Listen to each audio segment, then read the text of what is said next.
사람 같이 한 번 더 인사하도록 합시다. 당신을 보니 살맛이 납니다. 오늘 본문의 말씀을 가지고 평강의 왕이라는 제목으로 함께 말씀을 나누겠습니다. 한번 따라해 봅시다. 평강의 왕. 저는 이번 주간에 참 두 가지 경험을 하면서 성탄에 대한 생각을 함께 또 더 깊이 생각해 보았습니다. 하나는 저희가 이번 시차례에 한 교회를 방문하게 되었습니다. 그 교회는 산에 좀 중턱쯤에 있는 교회인데 70대 된 어르신 두 분이 그 교회를 지키고 계셨습니다.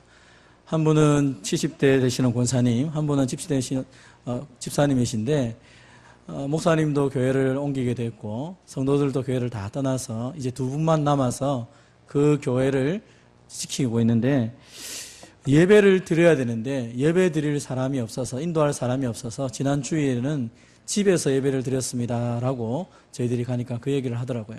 그러면서 목사님 예배를 드릴 수 있는 교역자가 올 수만 있으면 참 좋겠습니다. 두 분이 그렇게 말씀을 하시면서 예배에 대한 이야기를 좀 잠시 들으면서 여러 가지 생각을 했습니다. 우리는 그냥 일주일에 한 번 예배를 드리는 것이고 또 교회에 올 수 있으면 오고 안 오면 되는데 그런 마음을 가지고 올 때도 있습니다. 그런데 그 두 분이 너무 예배를 사모하는데 설교해 줄 사람도 없고 또 예배를 드리려고 하는데 예배당에 가보니까 예배당이 많이 좀 허물어져 있어서 지금 당장 예배를 드리거나 사역자가 오려고 하면 손을 봐야 될 만큼 좀 어려운 교회였습니다. 근데 두 분의 마음은 예배를 드리고 싶은 마음이 너무 강렬하여서 함께 목사님들이 여러 분 가셨는데 다들 마음이 아파서 돌아왔습니다. 우리가 차로 가면 1시간 50분 걸리고 우리 가까운 노예가 가도 50분 정도 차를 타고 들어가야지 있을 수 있는 곳이기 때문에 쉽게 사람을 보내지도 못하고 예배를 드리고자 하는 그분들의 마음을 알긴 알겠지만 어떻게 해야 될지 몰라서 기도하는 중에 있습니다. 저는 그 두 분의 마음을 보면서 하나님께서 받은 은혜가 무엇인지 그분들이 이제 고백을 하면서 간증을 들었는데 참 귀하다라는 생각을 들었습니다. 하나님은 어디에 계시든지 사람을 찾아가서 만나주시고 또 그들을 위로하고 격려하고 그들의 인생을 바꾸시는 것을 보면서 하나님의 그 사랑과 은혜가 얼마나 큰지를 다시 한 번 더 생각하게 되었습니다. 그리고 또 하나는 어제 저녁에 우리 중고등부 친구들이 저를 찾아왔습니다. 찾아와서 목사님 우리가 성탄절을 준비해야 되는데 우리가 교회에서 밤샘을 할 수 있습니까? 라고 임원들이 찾아온 것입니다. 그래서 이제 담당 부장집사님한테 부장집사님을 모시고 오라고 얘기하니까 부장집사님이 그런 얘기 하는 겁니다. 우리 중고등부가 생긴 일에 이런 일이 처음인데 아이들을 밤샘을 하려고 하니까 자기도 결정을 못 내리겠다고 목사님이 결정을 내려주시면 좋겠다고 이제 얘기를 했습니다. 그래서 제가 그 친구들의 눈을 보니까 눈이 말똥말똥하면서 반짝반짝 빛이 나는 거예요. 뭐 때문에 너희가 이 하룻밤을 자려고 하느냐 하니까 성탄을 준비해야 됩니다. 우리가 할 게 너무 많고 막 그런 얘기를 합니다. 그래서 제가 충분히 이야기를 듣고 고민을 한참 하다 그냥 집으로 돌려보냈습니다. 너희 마음이 참 귀하다. 우리도 옛날에 어렸을 때 그런 일을 했지만 지금 상황을 봤을 때 너희가 만약 이랬을 경우 한 주간의 삶뿐 아니라 예배조차도 잘 안 될 수 있기 때문에 조금 더 준비를 하고 그렇게 너희가 이 행사를 준비했으면 좋겠다라고 이야기를 했습니다. 근데 아이들에게 그런 말을 하고 난 이후에 마음이 너무 좋은 것입니다. 아이들이 성탄을 준비하면서 저녁을 보내고 싶고 또 아이들이 모여서 뭔가를 해보고 싶다는 그 마음이 참 귀해서 저녁에 아이들에게 통닭이라도 사주려고 보니까 벌써 가고 없더라고요. 그래서 제가 못했는데 성탄을 준비하는 그 마음이 얼마나 귀한지 여러 많은 생각이 들었습니다. 사실 지금 우리가 지내고 있는 기간을 우리가 대림절이라고 말합니다. 성탄을 준비하는 4주간. 그래서 모든 그 신앙의 전통의 교회들이 마치 그 사순절에 부활절을 준비하는 것처럼 성탄절을 준비하기 위해서 이 대강절이라고 해서 4주간을 준비합니다. 그 4주간을 준비하면서 그들이 첫 번째 생각했던 것은 주님이 오신 것에 대해서 이미 이 땅에 오신 예수님에 대한 그 구원의 감격을 생각하면서 지내는 것입니다. 2000년 전에 예수님이 이 땅에 오셨는데 오심을 통하여 우리에게 구원의 은혜를 주셨는데 그것을 다시 한 번 더 이 4주간 동안 준비하면서 마음속에 되새기는 것입니다. 그 구원의 감격, 구원의 은혜를 나 같은 자를 위해서 하늘 영광 보좌를 버리시고 이 땅에 오신 그 예수님을 생각하면서 감사와 찬양으로 준비하는 기간입니다. 또 하나는 그 주님이 이 땅에 오실 십자가에 죽으시고 부활하시고 승천하셔서 이제 다시 오시겠다 약속을 하셨기 때문에 다시 오실 주님을 기다리는 것입니다. 육신으로 오셨던 주님, 그리고 오신 그대로 또 다시 오시겠다 약속하신 그 주님을 기다리며 소망하는 것이 성탄절의 또 한 번의 의미가 되는 것입니다. 그래서 이 대림절을 통하여서 주님을 기다리고 내 삶의 방향 가운데 속에서 다시 오실 주님 앞에 부끄럽지 않는 인생을 살아가기 위해서 준비하며 기대하는 것이죠. 또 세 번째로는 그 중간에 끼어 있는 우리들이 오늘날 우리에게 주신 성령님의 그 은혜를 통하여서 이미 이루어 놓으신 하나님의 나라와 그 은혜의 은총을 누려가는 삶을 살아가는 것입니다. 그래서 성탄절을 준비하는 이 기간 동안에 하나님께서 내게 주신 구원의 은혜, 다시 오셔서 내게 주실 귀한 은혜의 역사들, 그리고 지금도 임마누엘로 함께 하신 주님을 찬양하며 소망하는 것이 이 대림절에 성탄절을 준비하면서 있어야 될 성도들의 자세인 것입니다. 사랑하는 성도 여러분, 성탄을 준비하고 기대하고 소망하십니까? 다시 오실 주님, 또 이미 오신 주님, 지금도 우리와 함께 하신 주님을 찬송하며 감사하며 살아가는 저와 여러분 되시기를 바랍니다. 그렇다면 우리는 왜 다시 오신 주님, 또 육신으로 오신 주님, 다시 오실 주님, 지금도 우리와 함께 하신 주님을 어떤 주님으로 생각하면서 바라보며 있어야 되겠습니까? 오늘 첫 번째로 한번 따라해 봅시다. 예수님은 평강의 왕이십니다. 예수님은 평강의 왕으로 오셨고 또 평강의 왕으로 오실 것이고 지금도 우리에게 평강의 왕으로 함께 하시는 줄 믿으시기를 바랍니다. 그러면 평강의 왕으로 오신 예수님이 첫 번째로 하셨던 일이 무엇입니까? 바로 한번 따라하겠습니다. 흑암의 땅에 빛으로 오셨습니다. 그래서 흑암의 땅에 빛을 비추어 주셨다라고 성경은 말하고 있는 것입니다. 오늘 본문에서 예수님이 태어나기 전에 한 700년 전에 있었던 이사야가 이 땅에 있는 이스라엘 백성들을 향하여 위로하며 권면의 말을 합니다. 사실 그 700년 전에 이스라엘 땅은 어땠습니까? 아수르를 통하여 나라가 엉망진창이었습니다. 소망이 없었다는 것입니다. 그래서 그 소망 없는 땅을 향하여 특별히 이사야가 예언을 하고 있습니다. 옛적에 여호와께서 스불론 땅과 납달리 땅이 멸시를 당하게 하셨더니, 스불론 땅과 납달리 땅이라는 것은 갈릴리 옆에 있는 저 북쪽에 있는 땅입니다. 원래 그 땅은 참 풍요로운 곳입니다. 물이 있는 곳이기 때문에 농사를 잘 지을 만한 곳입니다. 그렇지만 그곳은 왕의 대로가 있고 이방인들이 꼭 이스라엘을 오려고 하면 첫 번째 관문인 땅이 바로 그 땅입니다. 그러다 보니까 이방 민족이 쳐들어오면 항상 제일 먼저 공격을 당하는 땅이 바로 이 북쪽에 있는 납달리 땅과 스불론 땅입니다. 그러니까 농사를 열심히 지어놔도 적이 쳐들어오면 한순간에 다 빼앗겨 버리고, 뭔가를 하려고 하면 이스라엘 땅을 침공한 아수르라든지 여러 나라들이 완전히 그 땅을 초토화시키는 것들을 여러 번 경험하게 되었습니다. 그래서 많은 사람들이 생각할 때 왜 이 땅이 이렇게 되었을까? 너무 좋은 땅인데 계속 고통을 당하게 되니까 사람들이 그 땅을 향하여 저주받은 땅이다 라고 말하는 것입니다.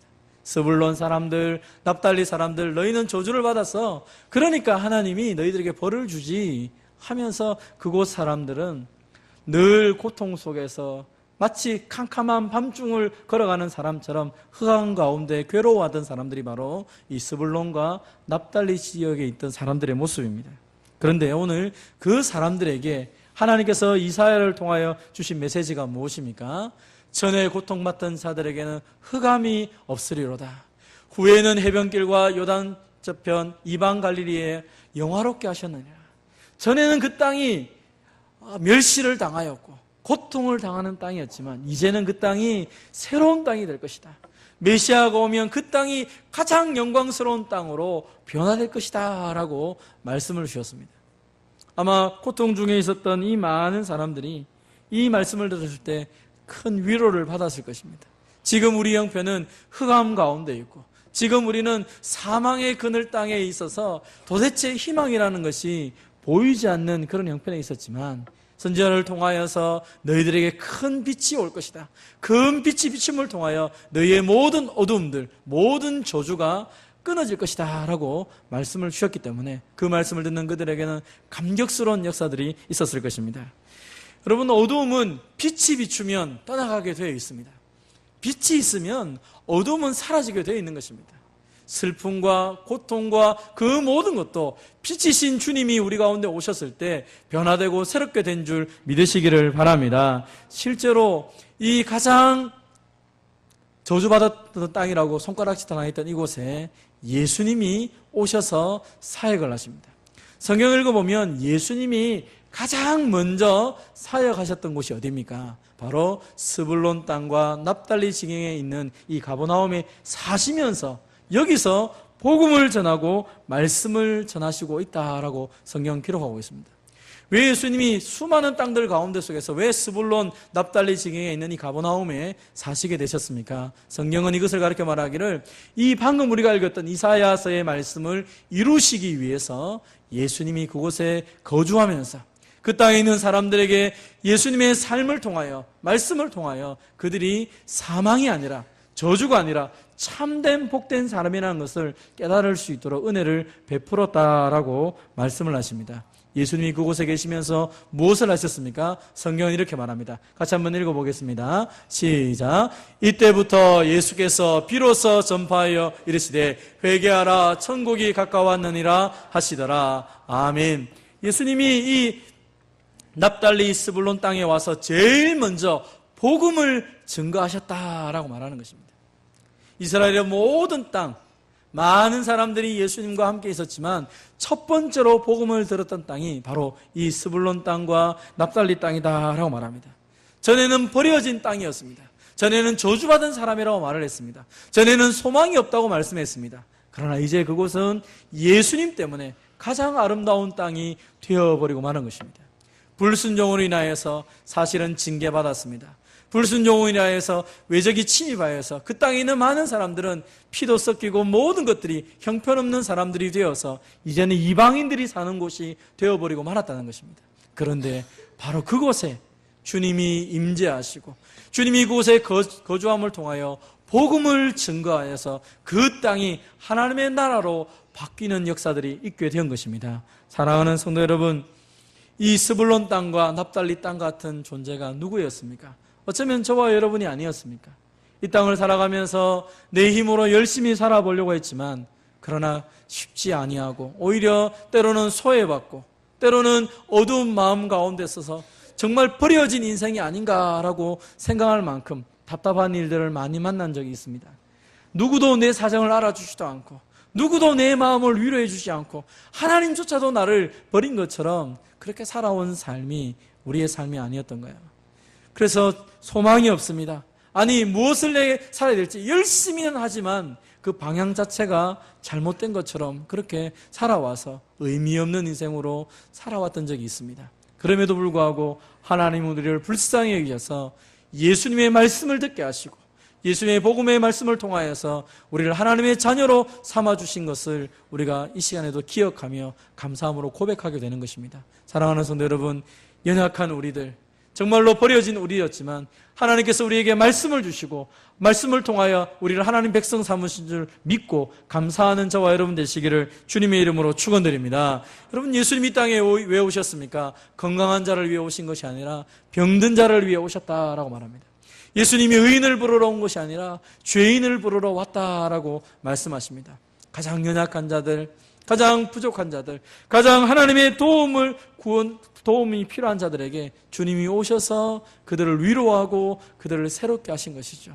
사도 바울은 고백하기를 그리스도 예수께서 죄인을 구원하시려고 세상에 임하셨다. 이 놀라운 사실을 깨닫고 나니까 내가 바로 죄인 중에 괴수구나라는 사실을 깨닫게 됩니다. 무슨 말을 하는 것입니까? 예수님이 죄인을 위해 구원하러 오셨는데 바로 내가 그 구원의 은혜를 가장 많이 받은 자고 가장 많이 받을 사람이라는 것을 깨닫고 나니까 자신을 향하여 말하기를 내가 죄인 중에 괴수다라고 고백을 하는 것입니다.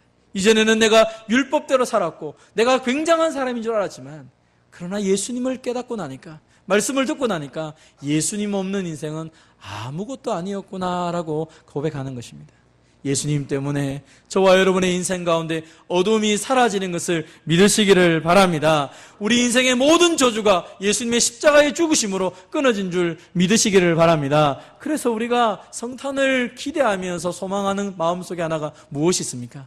우리를 위하여서 낮고 천한 이 땅에 사람의 몸으로 이 땅에 오신 예수님, 그것도 모자라서 십자가에 못 박혀서 피 흘려주시고 모든 살과 모든 피를 다 쏟으시며 목숨을 바쳐가며 나를 사랑해 주셨던 그 은혜들을 기억하고 감사하는 것입니다.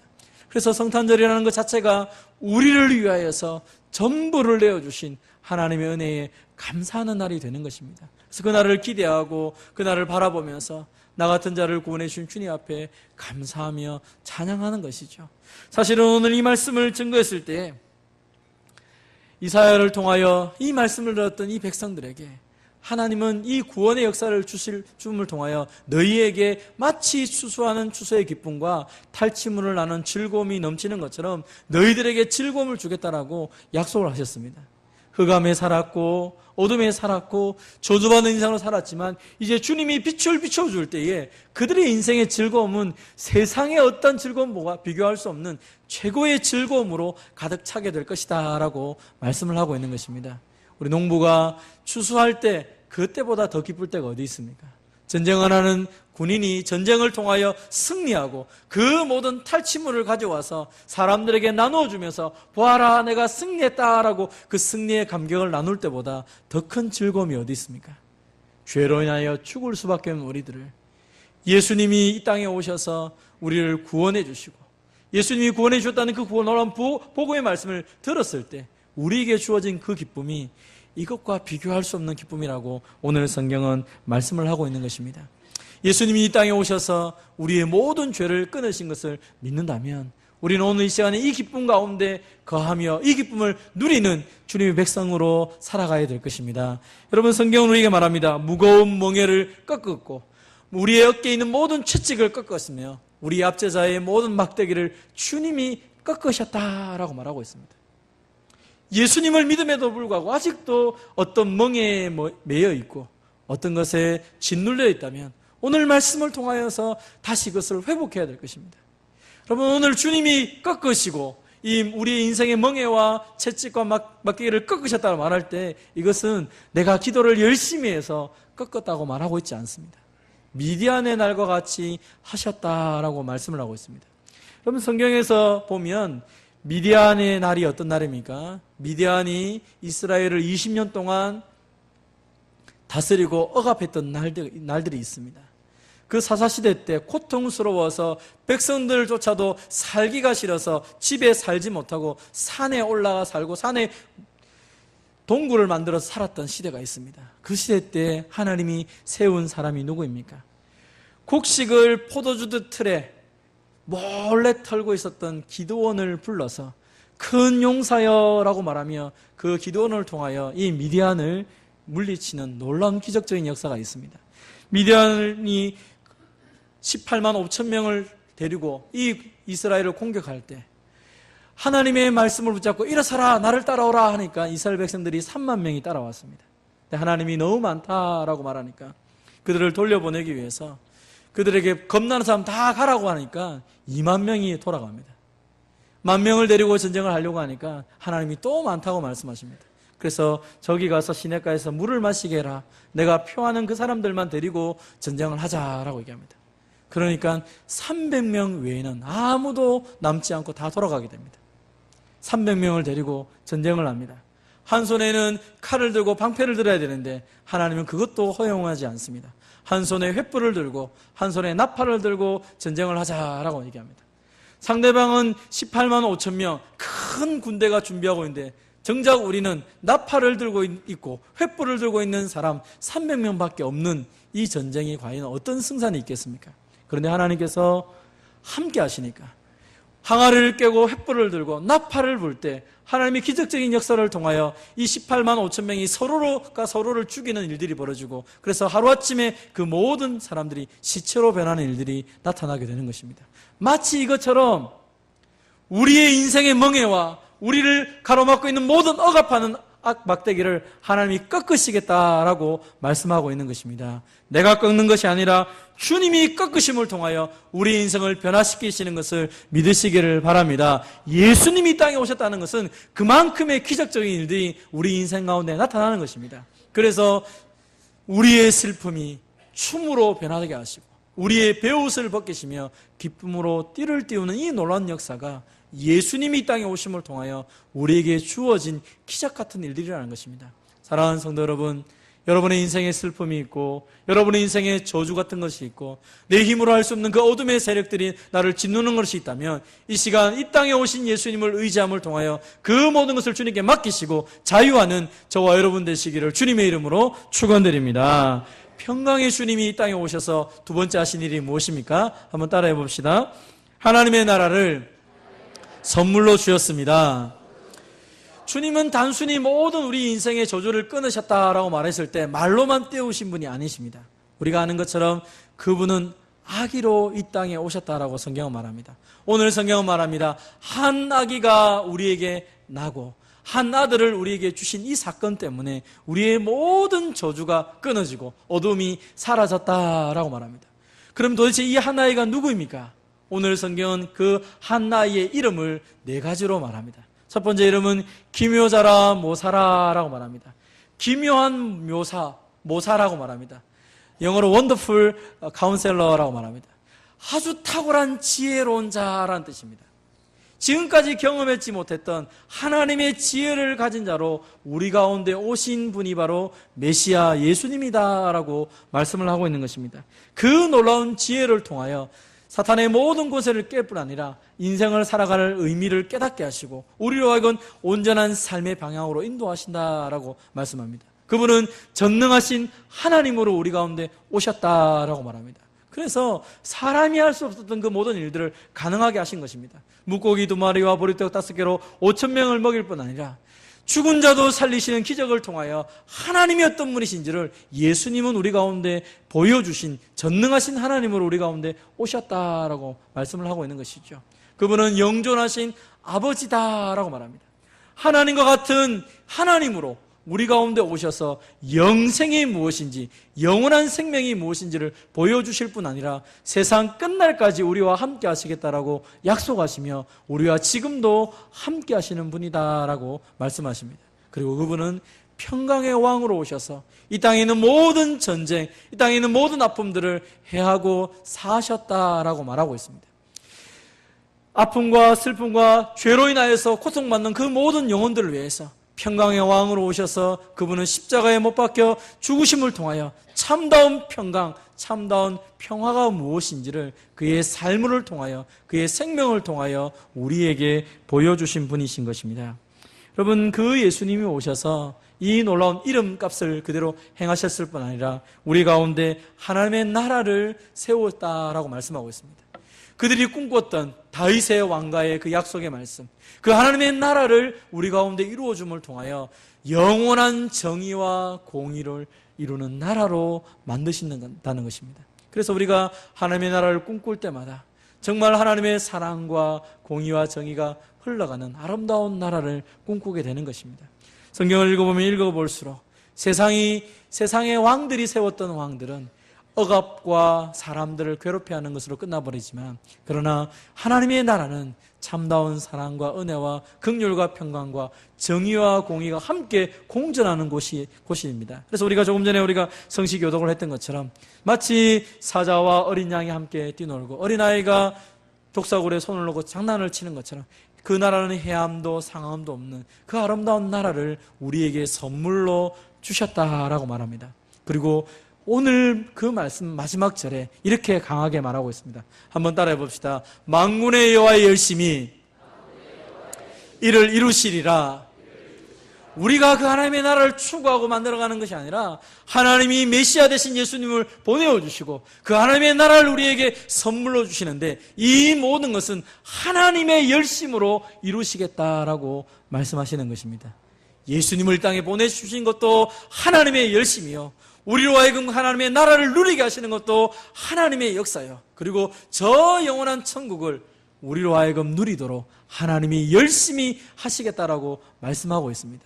그 하나님의 열심에 동참하며 그 은혜를 누려가는 저와 여러분 되시기를 바랍니다. 여러분, 이 어려운 가운데 속에서 도대체 소망이 없는 이곳에 이런 메시지를 주실 뿐 아니라 실제로 예수님이 오셨을 때 어땠습니까? 정치적으로 로마의 박해를 받으며 로마의 통치를 받으며 경제적으로 많은 사람들이 거지가 되어서 어려움 속에 있고 종교적으로 사두개인이나 바리새인이나 어느 누구를 봐도 소망이 없는 그 시대에 하나님이 예수님을 보내주셨습니다.